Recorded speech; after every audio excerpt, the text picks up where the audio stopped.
For centuries, humans had debated which creature posed the greatest threat to their existence. Not the deadliest of snakes, nor even humanity itself.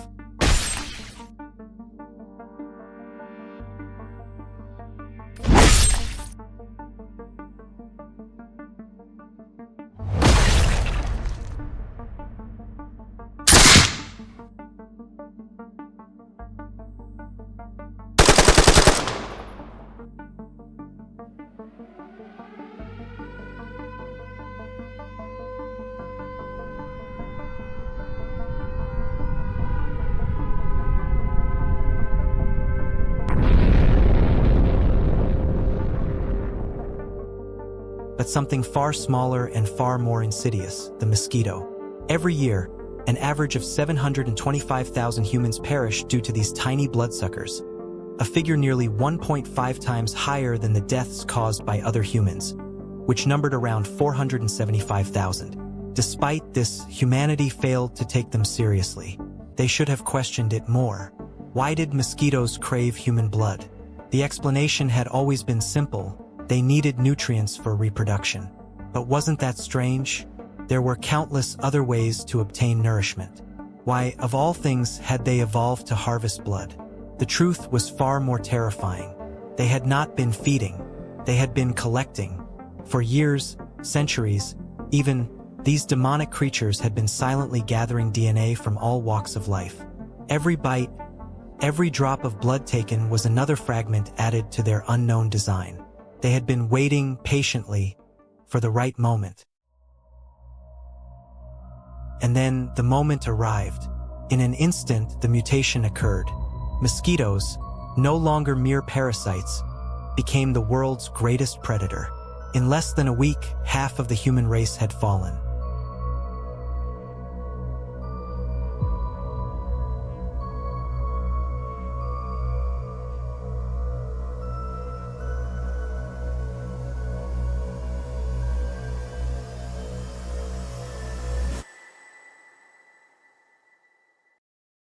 Now, in the midst of this long and hopeless war, soldiers stood in formation, listening to their leader. A military officer, hardened by battle, spoke with grim resolve. It had been 100 years since this desperate fight began. If things continued as they were, humanity was bound to disappear. But surrender was not an option.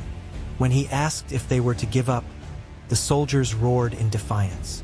The man, Ferrero, commander-in-chief of the human resistance, approved of their response. He declared that the age of mankind was not over. He refused to allow their kind to fade from existence. And so, he laid out the details of their next mission, perhaps their most crucial one yet. Since the beginning of the war, humanity had searched for a single vital piece of information. A warning issued long ago by a scientist who foresaw this catastrophe and urged the world to take precautions. His name was Dr. Kim. At the time, humanity had dismissed him as a madman, his research disregarded as the ravings of yet another paranoid scientist. That mistake had cost them dearly, and now, in this age of devastation, finding his lost research had proven nearly impossible. Until yesterday, finally, the location of his work had been uncovered. Ferrero informed them that their mission was to retrieve whatever lay within. While they carried out the operation, their forces would launch an attack on nearby colonies, drawing enemy attention away from the retrieval team. The mission would begin tomorrow, and they had only until then to familiarize themselves with the details. This, he told them, might be mankind's last hope. No matter how slim the chance, they would never surrender. With a final rallying cry, he urged them to prove that humanity would not fall so easily. And so, the operation that would decide the fate of mankind began. The elite squad tasked with humanity's most dangerous missions against the mosquito threat was known as CETHCO, Critical Eco-Termination Hazard Control Operators. These were the soldiers trained specifically for mosquito warfare, each a hardened warrior with their own history of loss, vengeance, and unbreakable resolve. Leading them was Hershey, a graduate of the military school's mosquito warfare program. He had honed his leadership skills through years of experience. As the longest surviving member of an active special operations team, He had led every battle to victory, his talent and strategic mind shaping him into an invaluable commander. His second-in-command was Crunky, the vice squad leader and former head of the civilian resistance group known as Strong Humans. A man driven by an insatiable hatred for mosquitoes, he had dedicated his life to eradicating them. After his entire group was wiped out, he joined the Special Operations Unit, seeking revenge. Despite his intimidating presence, beneath the hardened exterior lay a warm heart. Jillian, the medical officer, was the squad's backbone when it came to both physical and psychological well-being. With an unshakable mental fortitude and extensive field experience, she ensured the squad's health while also serving as Warhead's probation officer. In a war where most soldiers had lost their families, she provided crucial support to the team, keeping them from breaking under the weight of their grief. The squad's engineer, Ghana, was once the chief researcher at the Defense Institute, specializing in explosives, installations, and field support. His vast knowledge had saved countless lives in combat. He had lost his family to the mosquitoes, and that pain had driven him to enlist in the Special Ops Unit, ensuring his expertise would serve humanity's survival. Their melee officer, Warhead, was considered the strongest close-range combatant in all of mankind. He was a living weapon, an unstoppable force in hand-to-hand encounters. Though military psychological examinations labeled him a psychopath, he was still admitted to active duty.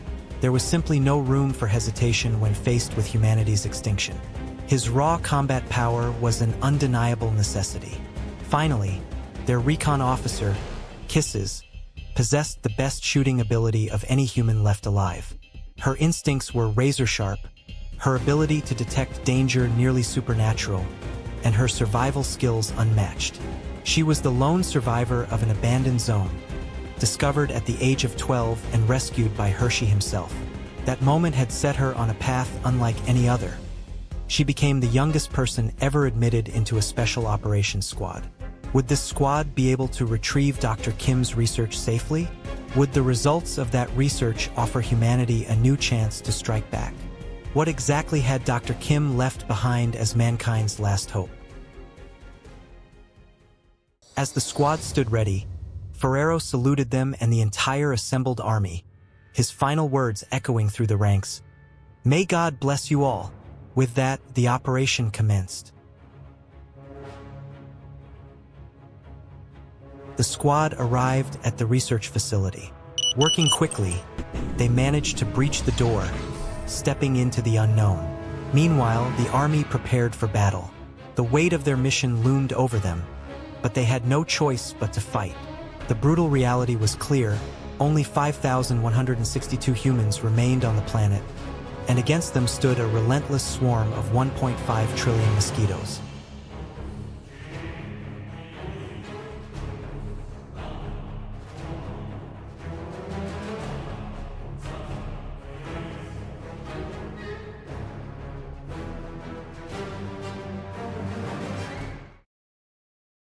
The mosquito colony began to disperse, then rushed toward the stormtroopers. In response, the stormtroopers opened fire. Surprisingly, their shots were landing on target.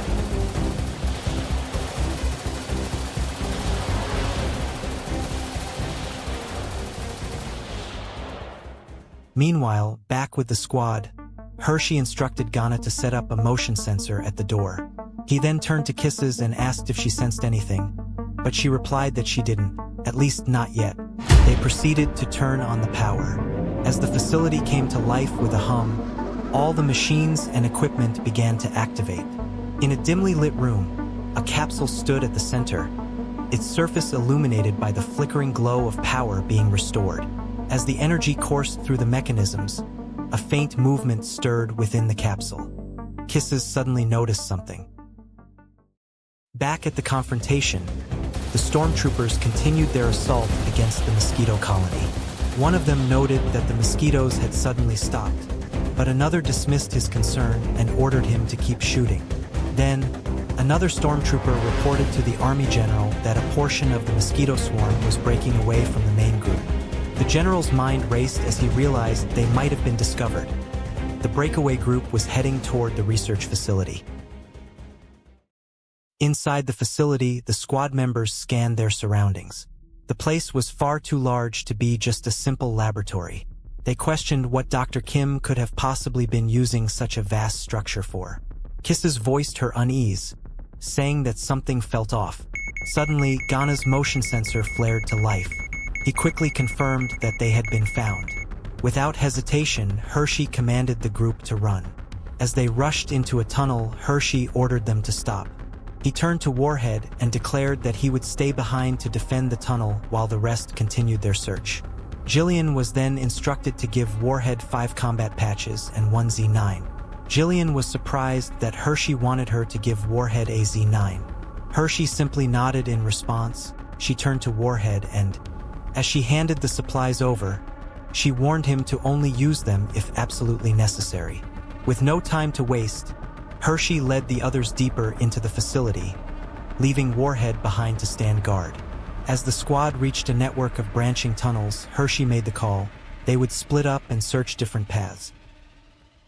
For over a century, humanity had been locked in a relentless war against the mosquitoes, suffering defeat after defeat. Air support had proven useless. Biochemical attacks failed against the creatures, whose DNA had evolved over hundreds of thousands of years to resist such methods. Even nuclear missiles, launched at the cost of humanity's own destruction, had only managed to delay the inevitable. The reason for their failure was simple: there were just too many of them.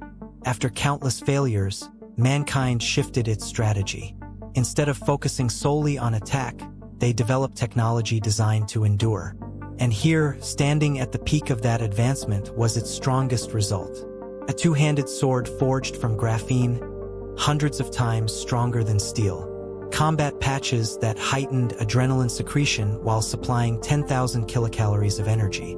A specialized combat suit, designed exclusively for mosquito warfare, incorporating muscle strength, elasticity correction, shock absorption, and sheer brute force. Among those with mental disabilities such as autism, a rare few exhibited genius-level talent in specific fields. This phenomenon, known as savant syndrome, took on a horrifying form in some individuals. Their genius manifested in pure, instinctual violence. Such cases were extraordinarily rare, but this one was the worst ever recorded. They called it violent savant syndrome or warhead syndrome. As the mosquitoes swarmed into the tunnel, a massive mutated one pushed through the crowd and entered. Warhead's eyes locked onto it. A grin crept onto his face. Finally, some real fun. They glared at each other, the tension between them thick and electric. Then, without warning, the mosquito attacked, slamming both of its hands down toward Warhead. But Warhead was prepared. In a swift, precise motion, he sliced through its hands, severing them completely. Yet the creature didn't stop. Even without its hands, it threw a punch, the force behind it undiminished. The blow connected, sending Warhead hurtling across the room.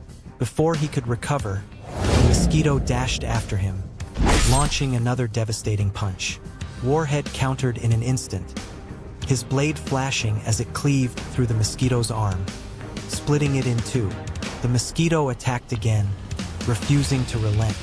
Warhead dodged with perfect timing and retaliated in the same motion, his sword slicing clean through the creature's body. The massive mosquito collapsed, torn apart. But the fight wasn't over.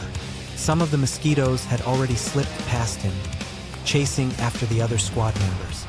Warhead shot forward, blocking off as many as he could, but a few still managed to escape. Clicking his tongue in irritation, he contacted the others, informing them that they would have to deal with the ones that got away. As he began replacing his combat patch, frustration burned in his mind. The feeling of being unable to wipe them all out gnawed at him. He clenched his teeth. He would have to kill every last one. But if he was being honest with himself, this operation might already be over.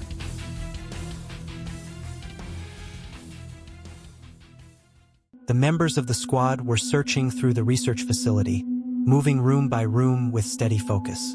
Gana came across a room that made him stop in his tracks. Inside, rows of capsules lined the walls, each one filled with mosquitoes suspended in fluid, their bodies floating eerily still.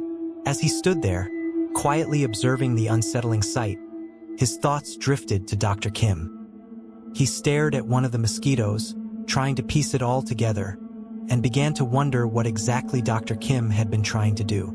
Ghana received the message from Warhead and immediately noticed the swarm of mosquitoes approaching. With him was a small robot, which quickly sprang into action, launching attacks against the incoming threat. Ghana took off running as the mosquitoes filled the room. He reached a corridor, and the robot who was trailing closely behind was firing at the mosquitoes as they flooded into the corridor. Ghana and another squad member, Crunky, came to a stop, turning to face the relentless swarm. Crunky, processing Warhead's message, remarked that such a warning could only mean that fighter-type mosquitoes had appeared. Ghana asked about the rest of their squad, and he explained that they had gone ahead in search of the research while he and Ghana stayed behind to defend. Ghana then mentioned that he had just come from what appeared to be a mosquito incubation facility. This revelation caught Crunky off guard. Ghana went on to explain that, for some reason, Dr. Kim had been artificially modifying the mosquitoes. Crunky immediately questioned whether Dr. Kim could be responsible for their mutation. Ghana admitted he couldn't rule it out, but then raised a troubling thought.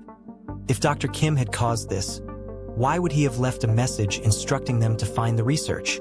Moreover, the mosquitoes had attacked them almost immediately, as if to stop them from uncovering something.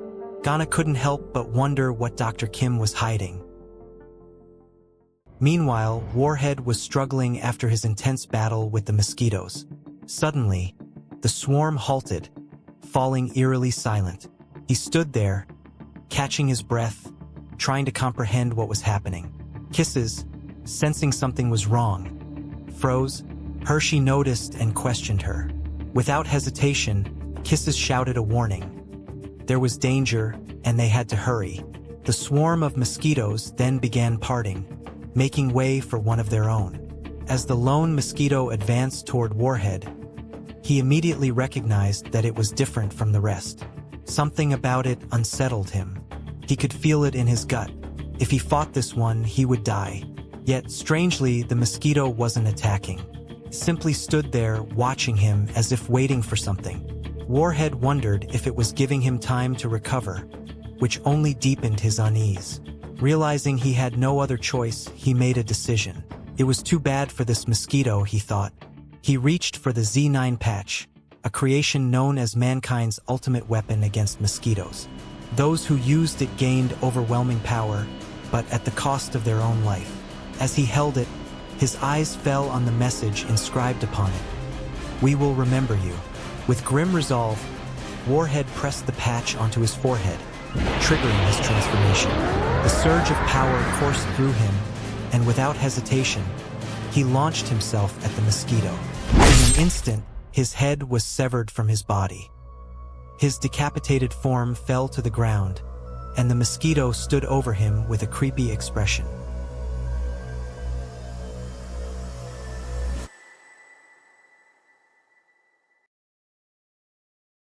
Hershey, Kisses, and Jillian pressed forward, navigating the terrain as Jillian questioned whether this was truly the right path. Kisses reassured her, stating that she could feel it. Whatever Dr. Kim had sent them to find had to be there. Suddenly, Jillian called for them to wait.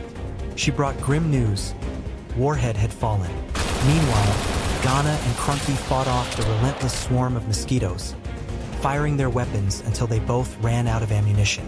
Without hesitation, Crunky activated the combat patch, and together they cried out in unison, declaring their resolve. With their weapons useless, Ghana ordered the robot to join the search team before turning to Crunky, asking if he was ready. Crunky confirmed, and without hesitation, they both charged at the enemy. In the midst of battle, as Crunky struck down the mosquitoes, he was briefly overcome by a memory, a white cat he once knew. For a moment, it felt as if he were petting it again, though the cat wasn't really there. Then, the mosquito responsible for Warhead's death appeared. Crunky, unfazed, declared that fighting to the end made his life fulfilling. Moments later, the fight was over. Ghana lay lifeless on the ground, while Crunky's decapitated head rested in his lap.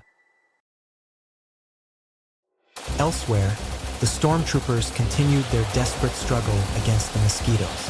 One by one, they shouted that their ammunition was depleted.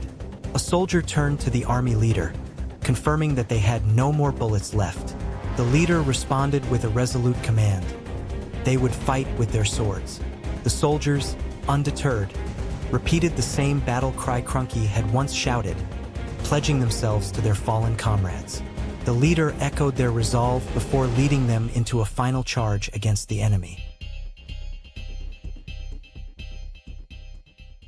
Back with Hershey and his team, Jillian grimly informed them that Crunky and Ghana's signals had vanished. The weight of loss hung heavy, but Hershey remained focused. He turned to Kisses, entrusting her with the rest of the operation, relying on her instincts to guide them forward. Then, he instructed Jillian to hand him the remaining Z9 and combat patches, a request that caught Kisses off guard. Sensing Hershey's intention, Jillian stepped in, volunteering to fight alongside him. She warned that if Hershey used more than 2 Z9s at once, he would decay too quickly to accomplish anything. She insisted that they should both take them instead. Before anything could be settled, Kisses interrupted, urging them to wait. In response, Hershey placed his hand on her head, a gesture that stirred memories from her childhood. They shared a silent understanding before saluting each other and parting ways. As Kisses ran, her mind raced, wondering about Dr. Kim's whereabouts. Hershey and Jillian soon confronted the swarm of mosquitoes responsible for their fallen allies. Locking eyes on their target, Jillian was certain that it was the one they needed to eliminate. Without hesitation, Hershey turned to Jillian, signaling that they should proceed as planned. Jillian agreed, stating that they would fight together. With unwavering determination, they both shouted their battle cry, pledging themselves to their fallen comrades before charging headfirst into battle. Without hesitation, they launched into action, dashing forward and cutting through a swarm of mosquitoes in their path. Their movements were sharp and precise. As they engaged the abnormal mosquito, they worked in unison. Jillian slashed at the mosquito, but it dodged, jumping into the air, and Hershey followed up, slashing at its head, but it dodged midair. Even though it dodged, Hershey still managed to slice off one of its arms. The mosquito dropped down in between both of them. Hershey moved in for another strike, but the mosquito evaded just in time. Jillian attempted another attack, yet the creature still managed to escape. As it was dashing away, it was kicked in the face and sent crashing into a wall. Hershey went for the finishing blow. His strike landed, but the mosquito vanished before he could end it. Both he and Jillian were caught off guard. Then the mosquito spoke.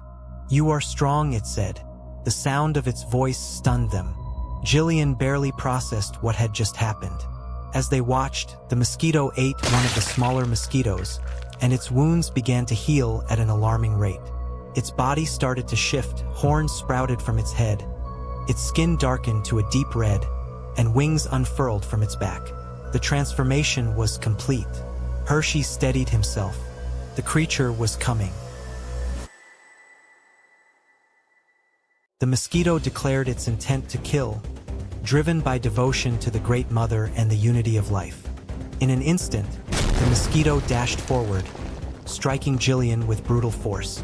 Hershey's breath caught as he saw Jillian slump from the impact. The mosquito turned to him next. Hershey attacked, slashing with full force, but the mosquito caught his blade effortlessly. With a terrifying display of strength, it crushed the sword in its grip. Hershey barely had time to react before the mosquito's fist drove into his stomach, sending him flying backward. He crashed into the wall, coughing up blood before collapsing to the ground. But he wasn't done. He pushed himself up, his grip tightening around the broken remains of his sword. He slashed at the mosquito, but it dodged with ease. The creature struck low, kicking his leg, and in one swift motion, severed it. Hershey collapsed, gripping the bleeding stump, his body shaking. He looked up at the mosquito and felt its gaze, cold, indifferent, looking down on him as though he were the insect. Something in him burned with fury. With all his remaining strength, he swung his broken sword again. The mosquito dodged and struck him in the back of the head, sending him to the ground. Still, Hershey refused to stay down. He attacked again, only to be met with another blow to the head, knocking him down once more. Yet he pushed himself up, gripping his weapon tighter. Again he slashed. Again the mosquito dodged. This time, it punched him square in the face, sending him to his knees. His body trembled, barely holding itself together, but he forced himself back up. The mosquito simply watched him. Hershey's voice broke through the silence as he shouted in defiance, cursing the creature, refusing to let it look down on him like he was nothing. But as he stood, his body began to disintegrate. His existence crumbled away, fading bit by bit. His mind drifted to his comrades, and he struggled to lift the broken sword still clutched in his hand. One last flash of kisses as a child came to his mind. In one final act, he lifted the sword toward the mosquito, finally touching it, before his body dissolved completely, scattering into dust. The mosquito looked at the empty space where Hershey had stood. Then it spoke once more. It pitied him.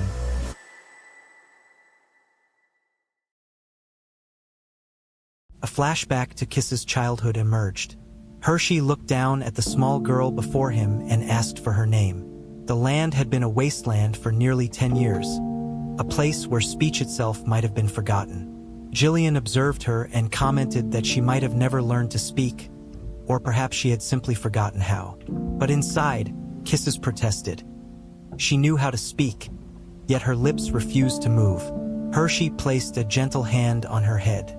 The warmth of his touch was something she had not felt in so long that it brought tears to her eyes. Then, after a pause, Hershey decided on a name for her: Kisses. Back in the present, Kisses ran, her mind consumed by a single truth. Survival was a lonely process. As she sprinted through the corridors, she placed bombs along the path, knowing what was coming.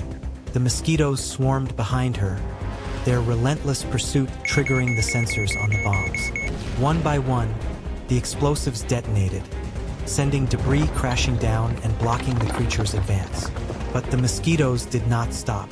They began eating through the wreckage, the air filled with the gruesome sound of their mandibles crunching through the debris. As soon as they forced their way through, they encountered another trap, a bomb tied to a string. The moment they got too close, the bomb detonated again, sealing the passage once more. The creatures rose from the blast, undeterred. Frenzied, they pushed forward, their hunger growing more desperate. Then, an abnormal mosquito emerged, distinct from the rest. Unlike the others, it did not hesitate. Approaching the blocked passage, it delivered a single devastating punch. The impact shattered the obstruction, clearing the way with ease. Kiss's eyes widened in shock. This one was different. It was stronger, and now it was leading the rest of the swarm straight to her. She turned and ran, reaching a junction where the path split in two. Trusting her instincts, she chose the right passage and dashed forward. The mosquitoes followed, their pursuit relentless. One leaped at her, but she turned sharply and fired, taking it down. The rest of the swarm quickly closed in. She fought as she fled, taking down a few more before spotting 2 gas tanks ahead. Without hesitation, she fired at them.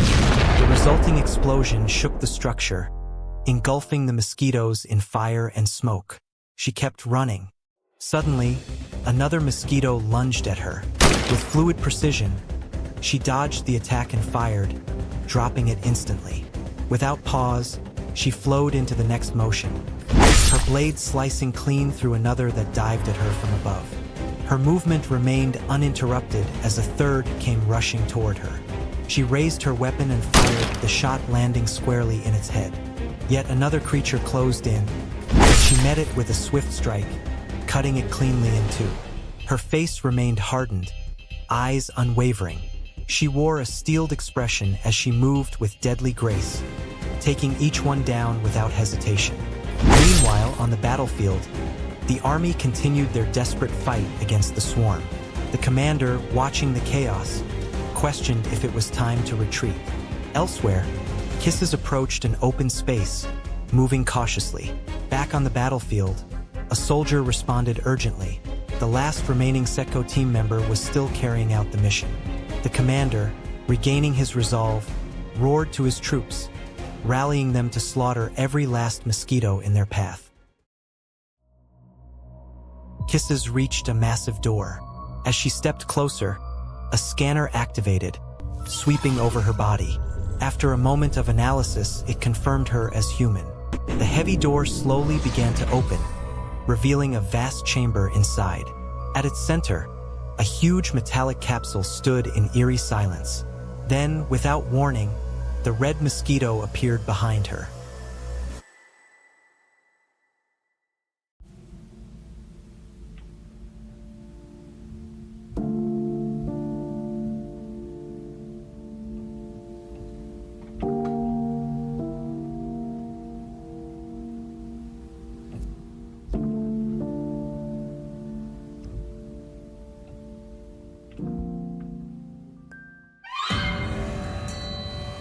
Kisses spun around swiftly, firing bullets at the mosquito.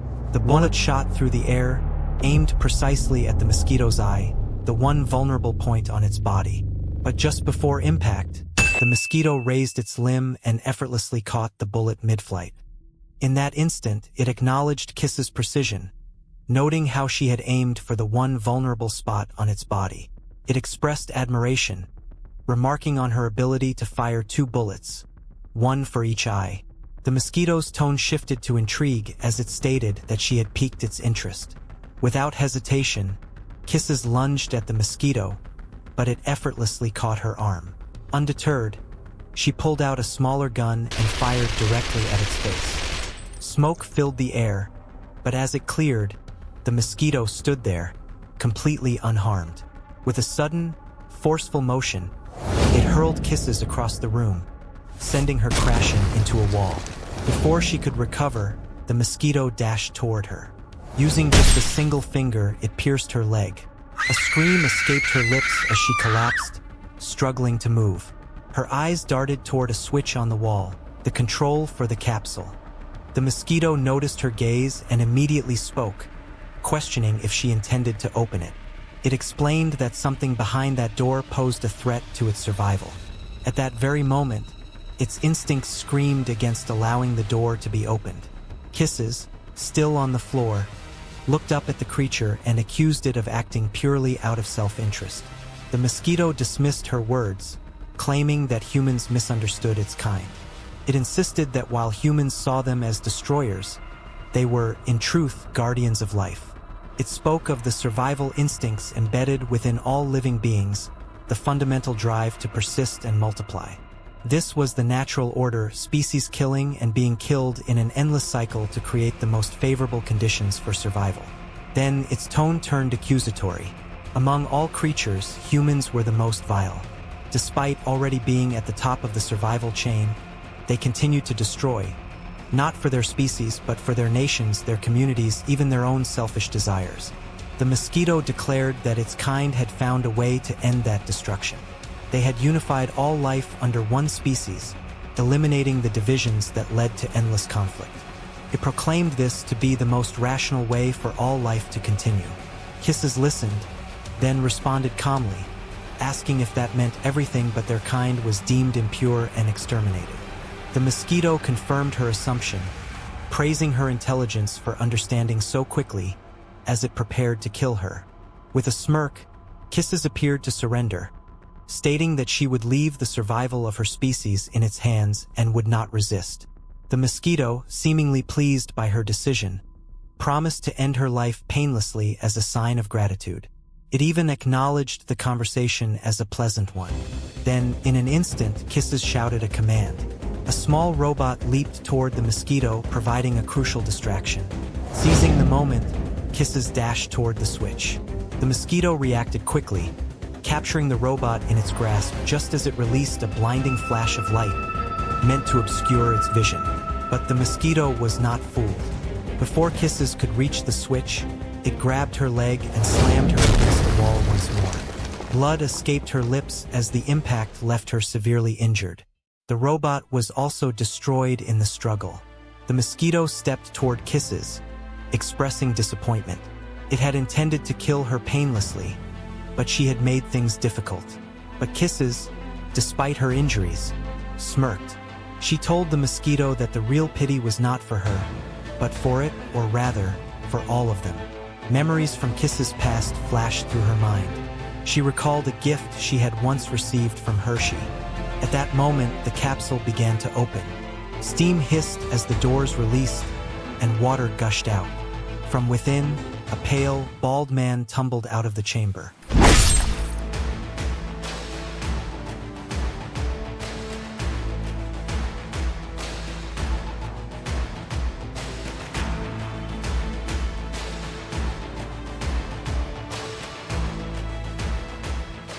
The red mosquito moved to attack, but before it could react, the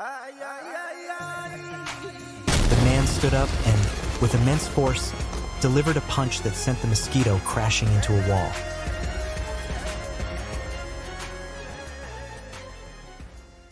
Dr. Kim roared in frustration, bellowing about how no one could leave him alone for even a single minute. He dramatically proclaimed his own beauty, insisting that everyone was smitten with him. As he strutted forward, he declared that every path he walked was a red carpet, lined with admirers.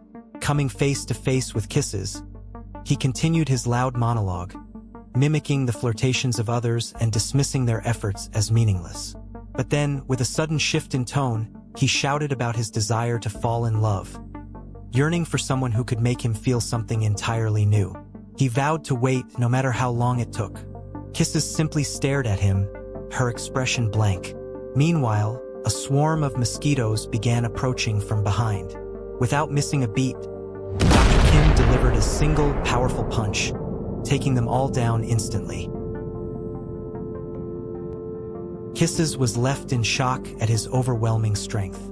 As he prepared to celebrate his own prowess, she happened to glance at his backside and found it utterly disgusting. Unfazed, Dr. Kim flexed triumphantly and proclaimed his name with dramatic flair. However, the mosquitoes were not finished. They began to gather again, merging into a monstrous form. Dr. Kim immediately began to charge up, spouting a nonsensical chant about police and pickled peppers. Kisses observed him carefully, realizing something. Dr. Kim had not been labeled a mad scientist because of his research. As the creature prepared to strike, Dr. Kim readied his own attack, mumbling an absurd dance rhyme before unleashing a devastating beam from his mouth, shouting as he did so. The energy pierced through the monster, disintegrating it completely. Posing victoriously, he let out a triumphant cry. Watching this spectacle, Kisses internally questioned whether this bizarre man was really supposed to be humanity's last hope. Dr. Kim turned to her, abruptly asking if there were any other survivors and if humanity had already fallen. Remembering her fallen comrades, Kisses closed her eyes before responding. Though they had suffered countless losses, she assured him that humanity had not given up. Even now, many were still fighting, sacrificing themselves as decoys to distract the mosquitoes. She pleaded for his help. With an enthusiastic response, Dr. Kim picked up a small robot and handed it to her before effortlessly lifting her into his arms.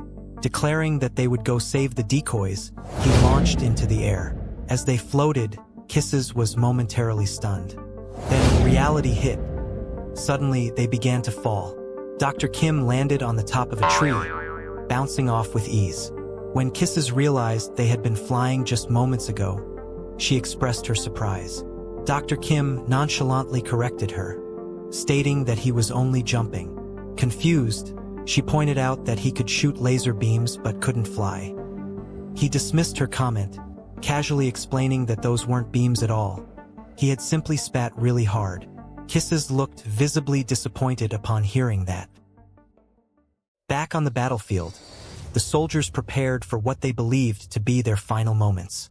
The general addressed his men, stating that it had been an honor to fight alongside them. His subordinates responded in kind, expressing mutual respect. Just as they braced themselves, Dr. Kim suddenly landed among them, instantly drawing the attention of both soldiers and mosquitoes alike. Kisses quickly made their purpose clear. They had come to save the decoys. Dr. Kim, however, greeted the stunned soldiers with an awkward pleasantry, handing Kisses over to the general as if they were in the middle of a casual conversation. The general, still processing what had just happened, asked for an explanation. Kisses simply introduced Dr. Kim, stating that he might be their last hope. Turning to face the mosquitoes, Dr. Kim launched into another dramatic proclamation, vowing to wipe them off the face of the earth in the name of violence and justice. As he prepared for battle, Kisses suddenly noticed something.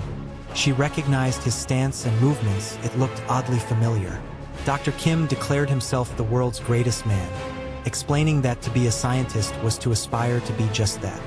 His body began to change, his veins pulsing as his muscles tensed and transformed. Watching in horror, Kisses realized what was happening. She panicked, accusing him of plagiarism, certain that he was about to activate his demon-back transformation. But when the transformation completed, all that appeared on his back was a simple, smiling face. The general, noticing Kisses' reaction, asked if she was injured. She quickly denied it, though she was still processing what she had just witnessed. In the end, Dr. Kim obliterated the remaining mosquitoes in a single attack. It wasn't because the battle was too difficult to depict in grand action scenes. It was simply because Dr. Kim was just that powerful. And so, with his strength, humanity began its fight to reclaim the world.